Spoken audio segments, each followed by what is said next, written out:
s'est permis de laisser son trône. Il s'est permis de venir parler à un homme du nom de Moïse, le prophète de Dieu. Et pendant qu'il donnait instruction pour la 10e plaie, oui, pendant qu'il donnait instruction à Moïse, il s'est permis, oui, Aaron s'est permis d'être là.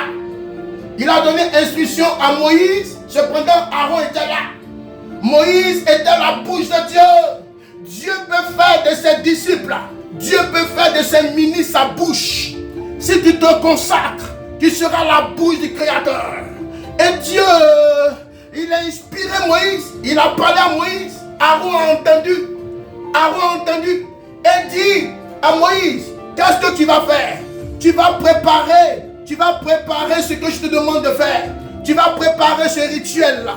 Un rituel qui est fort, un rituel qui est symbolique, un rituel qui est prophétique, un rituel qui vous donnera, oui, la main forte sur les pensées et sur les actions du royaume de Pharaon, sur le pays de Pharaon. Si tu poses ce rituel, si tu agis ainsi, tu verras ma main sur toi. Et Dieu lui a donné ce rituel. Un rituel fort, un rituel qui était précis. Voyez, quand tu lis Exode chapitre 12, tu verras ce rituel. Quand tu lis Exode chapitre 12, tu comprendras ce rituel. Oui, épargnez-moi de vous faire la lecture. Oui, nous allons aller ensemble. Il faut que nous voyageons ensemble. Et lorsque l'Éternel lui a donné ce rituel en présence de Aaron, l'Éternel lui a dit, qu'est-ce que tu vas faire? Tu vas prendre un agneau. Un agneau. Écoute-moi, ce n'est pas un agneau comme ça. Non, c'est un agneau. Encore, le petit d'un mouton. Le petit d'un mouton. Quand je vois un peu, le Seigneur ne fait que prendre les petits. Le Seigneur ne fait que rester. Il ne fait que aimer les petits. Oui, tu vas me prendre un agneau pur. Oui, sans ride, sans défaut. Et tu vas me le porter en sacrifice. Tu vas me le porter en sacrifice. Et lorsqu'il a pris cet agneau, il a porté cet agneau en sacrifice. Il a immolé cet agneau, le sang. Il a dit que tu prendras le sang et tu vas, oui, l'appliquer. Tu vas le marquer sur les linteaux des portes, sur les linteaux des maisons. Parce que le temps est arrivé. Pendant la 9e plaie, j'ai manifesté, oui, les films minimes de ma manifestation, les films minimes de ma puissance. Oui, mais aujourd'hui, Pharaon comprendra que je suis le Dieu qui décide.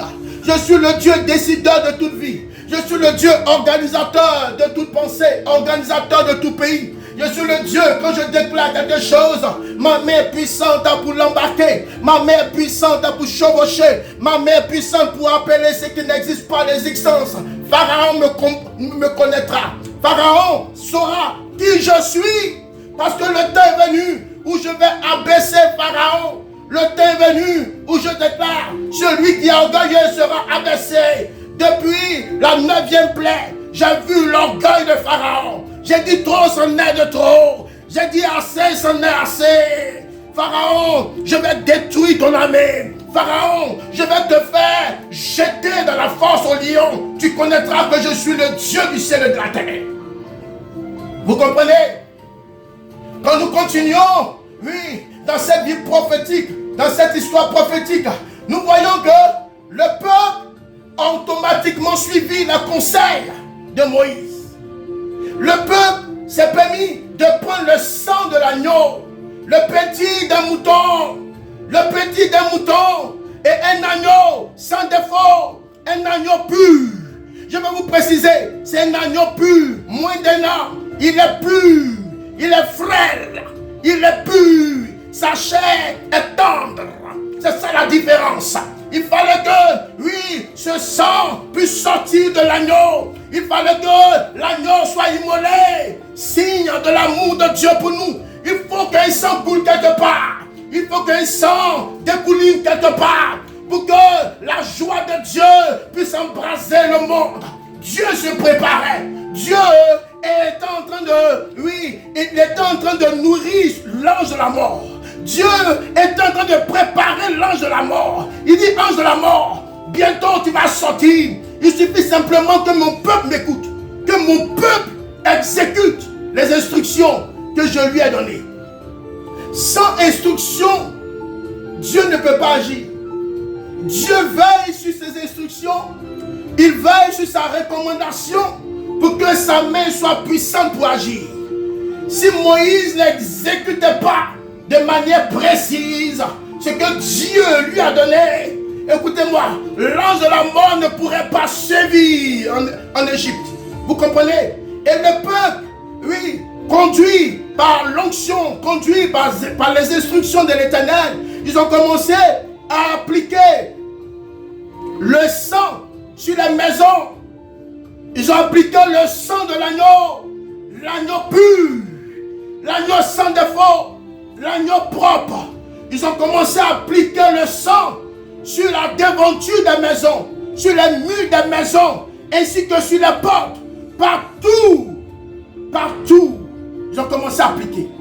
Et l'Éternel leur a donné la deuxième instruction, en leur disant, vous allez immoler l'agneau, et ensuite rôtir la chair, et vous allez la manger. Ensuite, vous allez utiliser le pain sans levain et des herbes amères. Écoutez-moi, le peuple a suivi cette organisation précise de Dieu. Et quelque chose est en train de se passer ce soir-là.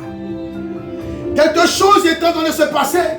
Et pendant qu'ils ont commencé à manger, pendant qu'ils ont commencé à se préparer pour commencer, oui, à rentrer dans les maisons avec les portes fermées, oui, l'ange de la mort est en train de se préparer. Le peuple d'Israël pensait que, le peuple d'Égypte pensait qu'ils étaient arrivés. Ils pensaient qu'ils étaient les décideurs de toute vie. Ils pensaient qu'ils étaient les décideurs de toute respiration. Mais il y avait un plan qui se préparait. Il y avait un plan dans le secret qui se préparait pour ceux qui savent Dieu, pour ceux qui aiment Dieu, pour ceux qui se sont abandonnés à Dieu. Le peuple a crié depuis près de 3000 ans, depuis près de 4000 ans. Le peuple a pleuré, a demandé l'aide de l'Éternel. L'aide de l'Éternel, l'aide de l'Éternel s'est fait sentir. Et pendant que tout l'Égypte était en train de dormir, pendant que toute l'Égypte était en train de se reposer, où on ne s'y attendait le moins, voici l'Éternel qui se permet d'envoyer l'ange de la mort. Et l'ange de la mort a commencé à quitter le ciel. L'ange de la mort a quitté le ciel dans une nuée puissante, dans une nuée destructrice, dans une nuée qui ne pouvait se retenir par qui que ce soit. Et cette nuée descendait petit à petit, regardant la maison, oui, des Hébreux, voyant le sang.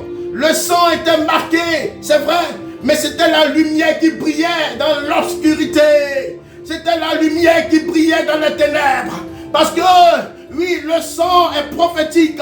Quand le sang est appliqué sur la vie de quelqu'un qui aime Dieu, c'est la lumière de Dieu qui brille au travers de ces personnes.